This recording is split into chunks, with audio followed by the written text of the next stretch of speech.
امتحان تو مسلمانوں کا ہے کہ انہوں نے یہ حضور نے فرمایا وَتَرَكْتُمُ الْجِهَادَ، کاروبار کے اندر مست، ناجائز کاروبار.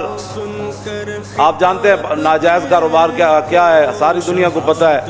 ناجائز کاروبار کون کرتا ہے، ساری دنیا کو پتہ ہے. وہ پیسے لوگ کیسے کماتے ہیں، کس انداز سے کماتے ہیں. نمبر 2 مال کیسے بیچتے ہیں اور لوگوں کو دھوکہ کیسے دیتے ہیں. ایک مال کا وعدہ کر کے 2 نمبر مال، ملاوٹ، یہ ساری چیزیں مسلمانوں کو پتہ ہے.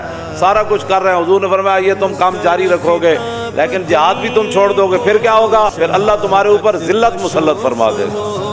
پاکستان سے لے کر سعودی عرب سے لے کر ملیشیا سے لے کر انڈونیشیا سے لے کر اور چیچنیا سے لے کر بوسنیا سے لے کر کشمیر تک، کشمیر سے افغانستان تک پورے عالم اسلام میں ذلت چھائی ہوئی ہے.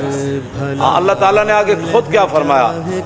ثم لا ينزعه، اللہ اس ذلت کو کبھی بھی ختم نہیں فرمائے گا.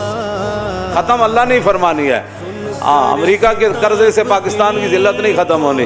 تو فرمایا اس ذلت کو رب فرماتا ہے وہ رب نہیں ختم کرے گا. مخلوق کیا ختم کر سکتی ہے کسی کی ذلت کو؟ رب اس ذلت کو کبھی بھی ختم نہیں کرے گا.